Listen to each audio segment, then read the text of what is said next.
hindi na po pagtatagal ay tayo na po ay magdinig sa pinaka-importanteng bagay kundi makinig tayo sa salita ng ating Panginoon Diyos. Ang lahat magsabi, God bless Pastor Dom. God bless Pastor Dom. Lord, hallelujah. Amen. Let us all rise up. Tumayo po tayo mga kapatid sa presensya ng ating Panginoon. One more time, let us offer a clap offering unto the Lord because He is great and He is worthy to be praised. Ngayong araw mga kapatid, niloob po ng Diyos na binigyan po tayo ng kalakasan. Amen. Hallelujah. Kaya magagawa po natin mga kapatid ay offer ang ating mga sarili na isang haing buhay sa ating Panginoon. Dahil nalulugod po ang ating Panginoon mga kapatid kapag inihahandog po natin mismo ang ating sarili sa kanyang tahanan. Ang material na bagay, mahalaga din po yan, pero ang higit na mas mahalaga sa presensya ng Panginoon, ayon po sa Romans chapter 12 verse 1, pinamamanin ko sa inyo mga kapatid na ihandog natin ang ating katawan na isang haing buhay, banal at kaya-aya sa ating Panginoon. Right now mga kapatid, bago po tayo makinig ng salita ng ating Panginoon, dapat nating paglingkuran muna ang ating Diyos sa papaanong paraan. Ang paglilingkod po natin sa ating Panginoon mga kapatid, sabi ng Psalms 150 verse 1, ang lahat na may buhay na may hininga ay magsipuri sa Panginoon. Bakit hindi natin sabay-sabay purihin muna natin dahil ang ating Panginoon ay mabuti. Kailanman mga kapatid, hindi po siya nagkukulang sa atin. Ang kanyang proteksyon, patuloy po siya at walang sawang sumusubaybay sa ating buhay. At ngayon mga kapatid, binigyan niyo po tayo ng panibagong buhay. Salamat sa kalakasan, gamitin natin mga kapatid sa ang kalakasan ito upang parangalan at purihin natin ang ating Panginoon. Salamat po Panginoon sa iyong presensya. Salamat po sa iyong pangunguna Panginoon. Salamat po Diyos sa iyong mga salita na ito po Panginoon ang magbibigay ng buhay ng aming mga kaluluwa upang maging matatag at maging malakas ang aming pananampalataya at makasurvive po kami hanggang wakas, hanggang sa iyong pagparito, Panginoon. Masusungan niyo po kami na nagpapatuloy po sa aming paglilingkod sa inyo dahil ang iyong mga salita, Panginoon, ay ito po ang nagpapatibay. Ito po ang dahilan kung bakit kami, Panginoon, ay nakakasurvive kahit marami kaming pinagdadaanan sa buhay. Maraming salamat Panginoon dahil ay sabi po ng iyong mga salita, kung wala ka, wala po kaming magagawa. Kami po ay katulad ng sanga at ikaw po ang puno. Datapot ang sanga pag ito'y hindi nakakabit sa puno, ito po'y matutuyo. Ito po'y ika nga malalagta. Ngunit salamat Panginoon, nasa umagang ito kami po'y nakakabit sa puno. Sa makatuwid kami buhay, sa makatuwid kami magbubunga, sa makatuwid kami lalago. Purihin ka Panginoon. Hallelujah. Blessed be the name of the Lord. Blessed be the name of Jesus. Purihin ka Panginoon. Salamat ka kilang Diyos. Dahil may hininga pa kami Panginoon na makapagpupuri sa inyo. Salamat sa kalakasan. Dahil ang aming katawan Panginoon ang buong sangkap. Ang sabi po ng iyong mga salita, purihin mo ang Panginoon o kaluluwa ko at ang lahat na nangasalo mo. From head to foot, mula ulo hanggang talampakan, pinag-utusan po tayo ng ating Panginoon na dapat po natin ihandog bilang papuri sa Kanya. Hallelujah! Kaya ang ating mga physical participation, itong ating kamay, itong ating paa, ito ang lahat ng bahagi ng ating katawan. Dapat mga kapatid, gamitin po natin kasangkapan para sa kapurihan ng ating Panginoon. Hallelujah! Hallelujah! Hallelujah! Hallelujah! Salamat po Panginoon Diyos sa pangunguna sa araw na ito. In Jesus' name, palakpakan po natin sa Panginoon mga kapatid. Hallelujah, hallelujah. Malaya po kayo magsiupo, purihin ang ating dakilang Diyos. Mga kapatid, ang salita po ng Panginoon na ating pong pagbubulay-bulayan ngayong gabi ay ating pong masumpungan sa Hebrews chapter 11 verses 23. Amen. Hanggang 29 po yan. Bibigyan ko po ng buhay ang mga talatang yan, mga kapatid, sapagkat ito po ay napakalaking inspirasyon sa ating pong paglilingkod sa ating Panginoon. Hebrews chapter 11 verse 23, ito po ang sinasabi mga kapatid. By faith, Moses, when he was born, was hid 3 months of his parents because they saw he was a proper child, and they were not afraid of king's commandments. Hallelujah, purihin ang ating Panginoon. Palakpakan natin siya mga kapatid. Hallelujah. Amen. Dahil po sa pamamagitan po ng pananampalataya mga kapatid, nung isilang o ipinanganak po si Moses, Hallelujah. Siya po itinago muna ng kanyang mga magulang sa loob ng 3 buwan. Bakit? Dahil nakita nila maganda ang bata. Amen. Dahil nung unang panahon mga kapatid, kapag kami kapansanan ng isang namimino, hihirangin mga kapatid, hindi po disqualified po yan. Kaya ang mga mamumuno dapat walang kapintasan, maganda. Nakita si Moses na napakaganda. Malusog. Amen. Kaya dapat siya talagang angkop mga kapatid na mamuno sa Israel. Kaya ang mga magulang niya mga kapatid, hindi po natakot sa utos ng hari dahil sa mga panahon yaon dapat puksain, patayin ang mga bata na mga sanggol na katulad sa edad ni Moses. Pero dahil may plano po ang ating Panginoon mga kapatid, hindi po natuklasan si Moses, kundi siya po mga kapatid ay tinago at nabuhay. Dahil siya po mga kapatid ang hihirangin at hihirangin na tagapagligtas ng Israel. Kaya kahit marami pong mga pinagdadaanan mga kapatid, yet nanaig pa rin ang kalooban ng ating Panginoon. Hallelujah! Amen! Praise God! Kaya kung titingnan po natin ang kabuuhan, ang buong buhay ni Moses mga kapatid, meron pong tatlong magkaibang, sabihin natin, tatlong bahagi mga kapatid, na ang bawat bahagi ng kanyang buhay, ito po ay umaabot ng 40 years. Everybody says 40 years. 40 years. Amen. In his first 40 years, Moses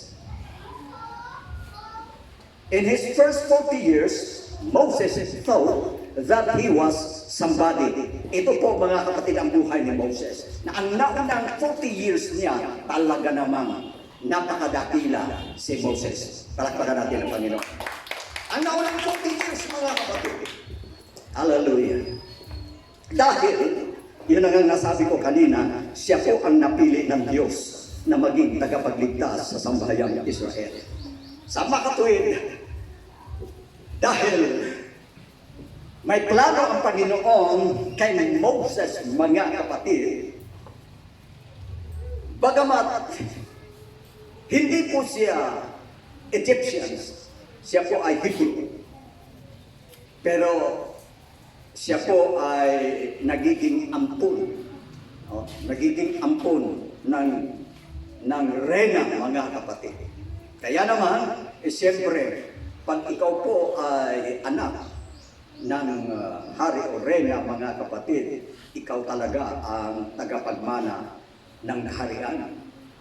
Ikaw talaga ang maupo sa trono. Kaya naman, hallelujah, dahil sa na-preserve po ang buhay ni Moses mga kapatid sa pamamagitan po ng kanyang mga magulang na hindi po inalintana ang kamatayan, hindi po sila natatakot kung ano po mga consequences na kanang harapin, na naig po ang kalooban ng Panginoon para mag-preserve si Moses mga kapatid. At sa madaling sabi, ay alam naman natin ang kwento mga kapatid, pinaanod siya, nilagay siya sa basket at pinaanod siya sa ilog mga kapatid, at talagang naghanda ang Panginoon kung sinong sasagip. Sino ang nakasagip? Ang reyna mga kapatid. Hallelujah. Amen. Sa makatuwid, sa naunang 40 taon ni Moses mga kapatid, siya po'y naging dakila sapagkat si Moses po ay tinuruan ng lahat ng kaalaman ng Egyptians. Very talented. Well-educated po si Moses mga kapatid. Sa lahat ng kaalaman ng Egypt, meron si Moses. Kaya palibhasay si Moses po ay kumbaga sa mayroong wisdom na ibinigay ang ating Panginoon mga kapatid, maging si King Pharaoh, ang hari ng Ehipto mga kapatid, napahanga sa taglay na kakayahan ni Moses. Siya po ang nagtayo mga kapatid ng mga hindi basta-bastang gusali. Namangha po mga kapatid ang hari sa angking kaalaman ni Moses ang kanyang kakayahan, mga kapatid. Kaya di ba, sa life of Moses, meron yung talagang anak ng hari, mga kapatid. Kaya medyo nagsiselos nga dahil ang gusto niya, siya talaga ang maupo sa trono, pero palibhasa ay kulilat siya kay Moses dahil may angkin, may taglay si Moses, mga kapatid, na hindi pangkaraniwang kaalaman at karunungan, kaya naman naging dakila ang pangalan ni Moses. Sa unang 40 years, mga kapatid, napakalaki po ang oportunidad at privilege ni Moses sa kaharian ng Egypt. Pero dahil nanaig po ang plano ng Panginoon, ang kalooban ng Panginoon, mga kapatid, ay siya pong nangibabaw. Dahil ang mga kababayan niya, mga kapatid, ayon po sa history, na alipin po ang sambahayang Israel sa loob ng 430 years. 430 years. Naku, ang 100 ba? Anong tawag niyan? Ang 100? Ang 100 years, di ba, isang dekada is 10 ba yan?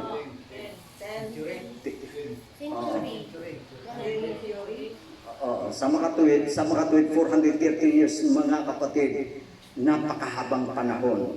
Talagang ang sambahayang Israel, talagang umiiyak, sumisigaw araw at gabi kung sinong makapagpapalaya sa kanila. Sinong gamiting deliverer, mga kapatid. Hallelujah, here comes ang buhay ng Moses, mga kapatid, na na-preserve dahil naman sa plano ng Panginoon. Hindi supat akalain, mga kapatid, na ang ginawang tagapag-alaga mismo kanyang mga magulang. Kaya yung pala ang paraan ng Panginoon para hindi maalis sa puso at isipan ni Moses, na hindi po siya, mga kapatid, Gentile, kundi siya po ay Hebrew, Jewish, mga kapatid. Hindi po nawala sa puso ni Moses ang kanyang tinatawag kabigatan sa kanyang sariling kababayan. Bakit? Tama talaga ang sabi ng Biblia, train up thy child the way he should go. When he grow old, or when he is, grow old ba yun? He will not depart from it. Habang bata daw, talagang kailangan sila ituruan. Turuan sa salita ng Panginoon, sa kalooban ng Panginoon, dahil paglaki nila ay hindi na po sila ihiwalay sa turo ng Panginoon. Yun po ang nangyari kay Moses, mga kapatid. Kahit na dumating ang panahon, mga kapatid, na ang sabi ng banal na kasulatan, siya na po ay tanghalin bilang kapalit ng hari ng Ehipto, pero ang sabi po ng banal na kasulatan sa verse 23 kanina, Hebrews chapter 11 verse 23, sa verse 24, ito, mga kapatid, ang sinabi ng verse 24 ng Hebrews chapter 11. By faith Moses, when he was come to years, refused to be called the son of Pharaoh's daughter, choosing rather to suffer affliction with the people of God than to enjoy the pleasures of sin for a season. You see, dahil, mga kapatid, ang pag-ibig na itinanim ng kanyang mga magulang sa ating Panginoon, sumisigaw ang kanyang bayan araw at gabi. Sino ba ang susuguin? Sino ba ang gagamitin para kami makalaya?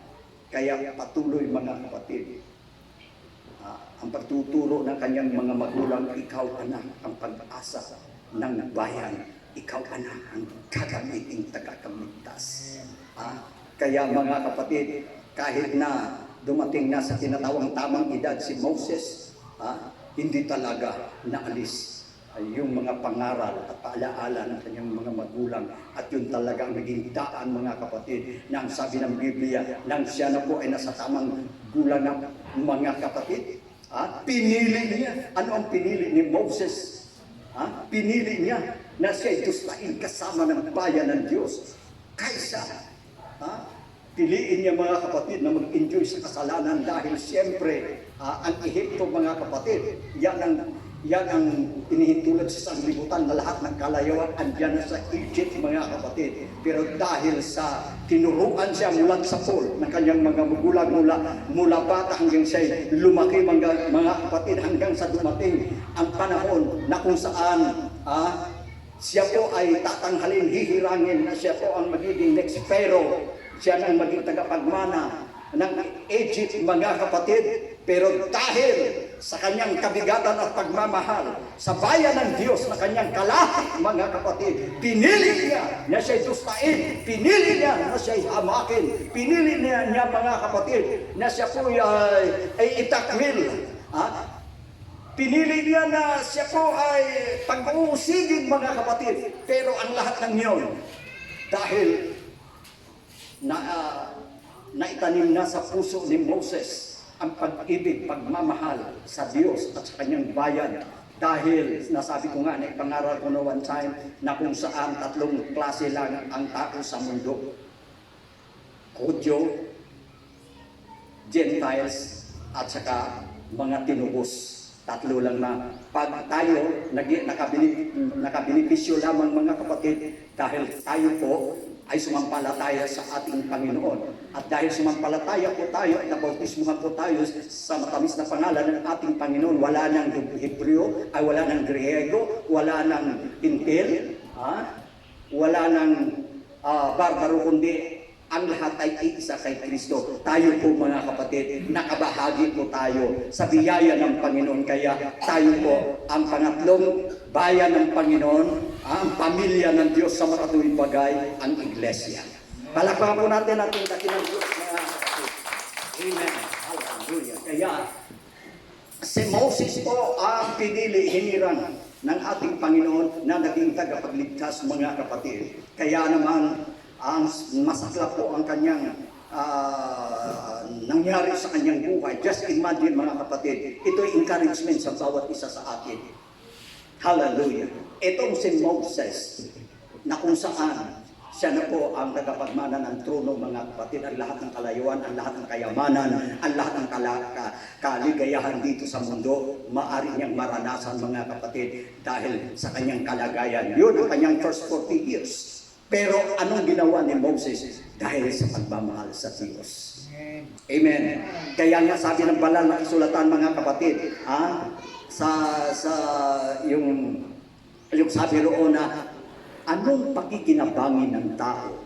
Makamtan niya ang buong sanglibutan at mapapahamak man ang kanyang kaluluwa. Everybody say praise the Lord. Si Moses, mga kapatid, tumanggi na tawagin anak siya ng prinsesa. Pinili pa niya na siya po ay dustain. Pinili na siya po ay hamakin, mga kapatid, na kasama ng bayan ng Diyos. Kahit ang kanyang bayan ay nagdurusa, kasama siya sa pagdurusa, mga kapatid. Pinili niya sapagkat nakinikinita niya sa unahan. Hallelujah! Ang pangako ng ating Panginoon na kung ang Egypt, mga kapatid, na kung saan napakaganda po ang kanyang magiging buhay sa Ehipto, pero ang Egypt ay pansamantala lamang. Ngunit ang pangako ng Panginoon ay hindi pansamantalang buhay, hindi pansamantalang kaligayahan, kundi habang buhay o walang hanggang kapayapaan at kaligayahan, walang hanggang buhay, mga kapatid, ang pangako ng Panginoon kay Moses. Kaya pinili niya, mga kapatid, kahit na siya'y hamakin, kasama ang bayan ng Diyos. Kaya iyan po ang lesson para sa atin, mga kapatid, na ang pinakamahalaga sa buhay nito, mawala na ang lahat. Hindi. Mawala na ang lahat, mga kapatid. Huwag lang tayong mawala sa harapan ng Panginoon. Huwag lang mapahamak ang ating kaluluwa. Dahil alam naman po natin, mga kapatid, na ang pagtitiis sa mundong ito, ang kahirapan sa daigdig na ito, ay pansamantala lamang. Ngunit pag nagkamali po tayo at pinagpalit po natin, mga kapatid, ang ating kaligtasan sa sanglibutan ito, alam naman po natin, mga kapatid, sa banal na kasulatan na mayroon lamang dalawang lugar o patutunguhan ang tao, langit at impyerno. Ang langit at impyerno ay pawang walang hanggan. Walang hanggan po, mga kapatid, ang langit at ang impyerno. Hallelujah! Kapag pinili po natin ang sanglibutan at hindi po tayo magpapatuloy, mga kapatid, sa paglilingkod sa ating Panginoon, ang sabi po sa Ecclesiastes chapter 12, chapter 14 ba yun? 12, sabi, have the conclusion of the whole matter. Fear God and keep His commandments, for this is the whole duty of man. For God shall bring every work into judgment, whether it be good or evil. Sa mga tuwid, mga kapatid, ang bawat isa sa atin kailangan mananagot sa harapan ng ating Panginoon. Haharap po tayo sa hukuman ng ating Panginoon at ipagsusulit po natin, mga kapatid, ang ating mga ginawa dito sa lupa. Everybody say praise the Lord. Hallelujah, hallelujah, hallelujah. Kaya naman, amen, sa ating pong buhay dito sa sanglibutan, mga kapatid, wala na pong pinakamahalagang buhay, kundi ang buhay na nasa Panginoon. Dahil siya lamang ang nangako, mga kapatid, ng buhay na walang hanggan. Wala na. Sino bang may nangako diyan? Nang sabi ng Biblia, wala nang kalungkutan, wala nang sakit, wala nang kamatayan. Wow! Hindi ba maganda yung ipinangako ng Panginoon, mga kapatid? Sa panahon natin ngayon, nako, laging puno ang mga hospital. Marami talagang nagkakasakit. Marami talagang may karamdaman. Ganyan ang buhay dito sa daigdig. Kahit nag-iingat ka man, mga kapatid, prone ka talagang vulnerable ka talaga. Talagang, kumbaga sa dahil dito tayo sa daigdig, may virus. Kakapitan ka ng sakit. Yan ang buhay dito. Hindi natin may pangalandakan, mapagmalakay, hindi ka, bata pa ako, tsaka malusog ako, ay nako, malayo yung karamdaman, malayo yung sakit sa akin, hindi mo masasabi yan. Baka mamaya, dapuan ka ng virus, magtaka ka na lamang, iba ng pakiramdam mo. Kaya yan ang buhay dito sa mundo. Amen? Kaya nga po ang pinaka-the best na buhay, mga kapatid, sa daigdig na ito, ang buhay na nasa Panginoon, ang buhay na naglilingkod sa Kanya, sapagkat, mga kapatid, sa dulo nito, pagkatapos nito, amen? Dadalhin tayo ng Panginoon sa Kanyang kaharian, doon sa buhay na walang hanggan. Wala nang elektrisidad, wala nang hindi na kailangan mga power ng kuryente, mga kapatid, dahil ang kalwalhatian ng Panginoon, yun po naging liwanag, napakaliwanag. Kaya nga sabi ng Biblia, hindi kayang titigan, walang sinumang makatatayo sa liwanag ng Panginoon, maliban na lamang sa mga taong matuwid. Datapot ang mga taong masama at makasalanan, hindi po makatatayo sa presensya ng Panginoon dahil sa sinag ng Kanyang kalwalhatian. Hallelujah! Kaya, amen! Ang pwede lamang tatayo, mga kapatid, ay ang kanyang mga anak, ang mga matuwid. Kaya hindi na tayo magbabayad ng kuryente kada katapusan ng bulan. Dahil, mga kapatid, ang enerhiya, ang dynamo, ang power supply ng Panginoon, mga kapatid, forever, hindi nawawalan, hindi kumurap-kurap, hindi naidlip yung kanyang power plant, mga kapatid, talagang yung kanyang kalwalhatian, yung kanyang liwanag, kumbaga sa hindi po mga kapatid, nagbabago. Kaya, wow, sabi ng Panginoon sa kanyang mga anak, huwag magulumihanan ang inyong mga puso. Sumampalataya kayo sa akin. Amen? Dahil, sabi niya, doon ka, sa bahay ng aking ama may mga mansion. In my Father's house are many mansion. If it were not so, I would have told you. Kung hindi gayon, sasabihin ko sa inyo, sapagkat ako'y paroroon at ipaghahanda ko kayo ng dakong kalalagyan. Amen! And if I go and prepare a place for you, pag naipaghanda niya na, nai-ready niya na ang lahat, I will come again and receive you unto myself, for where I am, there you may be also. Wow! Ganda ang pangako ng ating Panginoon, mga kapatid. Amen. Sa mga naglilingkod at nagpapatuloy sa ating Panginoon, katulad ni Moses, na pinili niya na siya kutyain, hampakin, mga kapatid, kaysa mag-enjoy siya sa pansamantalang kaligayahan. Kaya ganun din naman, mga kapatid, nawa maging mind opener ito sa bawat isa sa atin, na ang kaligayahan sa daigdig na ito, mga kapatid, kung wala ka sa Panginoon, pansamantala lamang. Kumukumpas na kalwalhatian. Ngunit kung tayo, mga kapatid, ay patuloy na naglilingkod sa ating Panginoon, pinahalagahan po natin ang mga spiritual na bagay sa makatuwid, mga kapatid. Amen. Ito po ay hindi po pansamantala. Ito po ay namamalagi magpakailanman. Kaya nga, ang ating mga pagpapagal, yung ating pong ginagawa, alang-alang po sa ating Panginoon. Hindi ba tayo ma-challenge, ma-encourage, mga kapatid, na magpatuloy sa Panginoon? Dahil sabi niya, ang lahat ng iyong sacrifices, lahat ng iyong paglilingkod, hindi ikaw masasayang yan. Alam ko yan. Hindi ako may amnesia.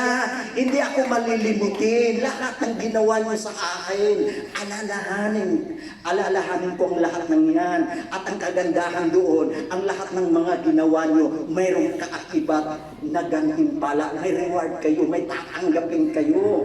Hallelujah. Amen. Nandito sa sanlibutan, at ikaw po, mga kapatid, ay masigasig sa iyong mga gawain, sa iyong trabaho, may overtime pa. Amen. Naku-comfort ka, mga kapatid, dahil bukod sa iyong sahod, mayroong extra. Maani ka pa dahil sa mga overtime. Pero ano ang sabi ng Biblia? Ang lahat na nakikita ika ng mga mata, pansamantala lamang. Hindi yan forever, mga kapatid. Mawawala, iiwanan ang lahat ng yan. Alin ang mananatili? Ang mananatili, mga kapatid, ang ating mga ginawa alang-alang sa Panginoon. Yung ating paglilingkod sa ating Panginoon. Mga kapatid, yun po ang mananatili sa buhay na walang hanggan. Palakpakan po natin ang ating Panginoon. Hallelujah. Sa buhay ni Moses, mga kapatid, makita po natin na hindi po pangkaraniwan ang kanyang buhay. Siya po tanyag, siya po isang dakila, siya po, mga kapatid, ay masasabi natin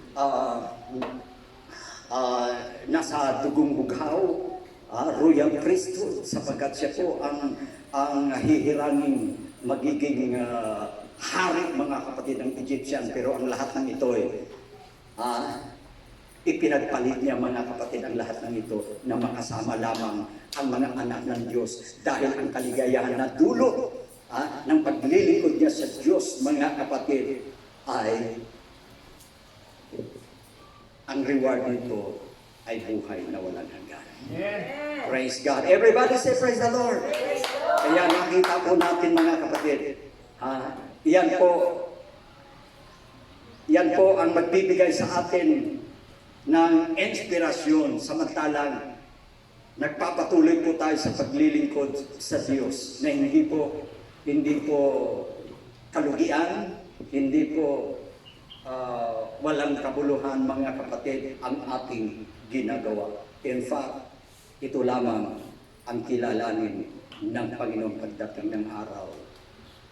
Sabi ng Panginoon, hindi lahat na tumatawag sa akin, Panginoon, Panginoon, papasok sa aking kaharian, kundi ang gumaganap, ang sumusunod sa aking kalooban. Kaya kapag naglilingkod tayo, mga kapatid, hanggang wakas, sinusunod po natin ang kalooban ng ating Panginoon. Everybody say praise the Lord. Hallelujah! Palakpakan po natin ang Panginoon, mga kapatid. Purihin ng Panginoon. Kaya, nabuksan na ba ang ating mga isipan ngayon, mga kapatid? Amen. Amen. Amen. Nakita natin ang katotohanan sa buhay ni Moses. Bagamat siya'y dakila sa sanglibutan, pinili niya mga kapatid na maging hamak dahil sa paglilingkod sa ating Panginoon. Kaya anumang mga problema na ating mga pinagdadaanan, huwag tayong bumitaw mga kapatid. Amen. Hallelujah. Kawalan ng tinatawag na pinansyal. Dahil sa kahirapan. Pero sa totoo lang mga kapatid, ang mga tunay na umiibig sa ating Panginoon, kagaya sa sinabi ni Apostol Pablo sa Romans chapter 8, verse 35, who shall separate us from the love of Christ? Sino baga ang makapaghihiwalay sa atin sa pag-ibig ni Kristo? Ang kapigatian, ang kawalan, ang kahubaran, ang panganib, maging ang kaba. Grabe mga kapatid, kahit pagkapigatian, walang sinumang makapaghihiwalay sa atin sa pag-ibig ni Kristo. Yan po mga kapatid. Yan po mga kapatid ang prinsipyo ng mga anak ng Diyos sa panahon ni San Pablo. Kaya pwede rin natin gamitin at i-adapt ang prinsipyong ito.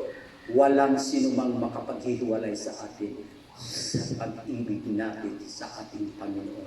Sapagkat siya lamang mga kapatid ang magbibigay sa atin ng buhay na walang hanggan. Hallelujah! Amen! Kaya magpatuloy tayo mga kapatid sa paglilingkod sa Diyos. Hallelujah! Huwag natin ipagpalit, kagaya ni Moses mga kapatid. Maganda yung pagpalitang bargaining na ginawa ni Moses. Dahil siya na mga kapatid ay talagang tinanggal na, iniangat na siya, naging dakila na siya. Bakit siya napakababa? Dahil ang sabi ni Abraham mga kapatid sa Hebrews chapter 11, for he looked for a city which has foundations, whose builder and maker is God. Kaya ang tinitigan ng Moses mga kapatid, hindi ang mga bagay na pansamantala o mga bagay na nawawala, kundi tinitigan niya ang mga bagay na walang hanggan. Kaya nga sabi niya doon mga kapatid, he forsook Egypt. He forsook Egypt, not fearing the wrath of the king, for he endured as seeing him who is invisible. Wow! Kaya hindi siya nakatakot. Mga kapatid, na iniwan niya ang Ehipto. Dahil ang kanyang nakikita mga kapatid, mga bagay na walang hanggan. Hallelujah! Mga bagay na hindi pansamantala. Kaya, malaking challenge at encouragement ang buhay ni Moses. Kung siya nga naging dakila, ano man lang tayo mga kapatid. Kung i-compare kay Moses, di ba? Wala tayong panama. Pero yet, ipinakita niya sa atin, kahit ano pa ang narating niya, pinili niya pa rin maglingkod sa Panginoon. Hallelujah. Kaya malaking challenge yan sa atin. Kunting problema lang, mga kapatid, maatras na tayo.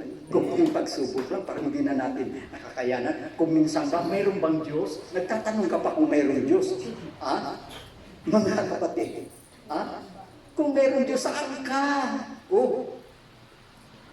Nawawala ba ang Diyos? Hindi. Ikaw ang nawawala. Hindi ang Diyos ang nawawala.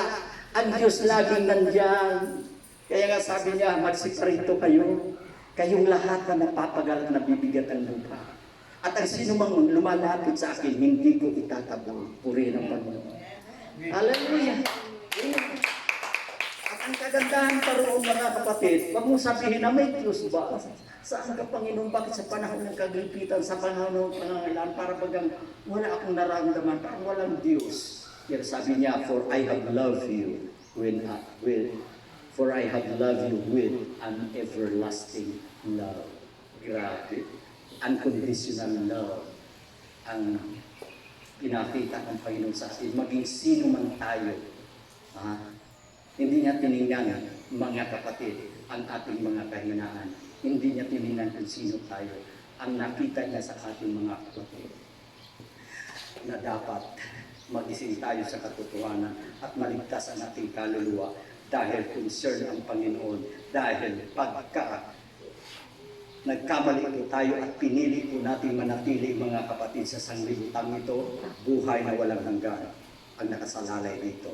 Anong buhay na walang hanggan na nakasalalay dito? Dalawa, buhay na walang hanggan kapili ng Panginoon at buhay na walang hanggan kapili si Satanas at ang kanyang mga demonyo.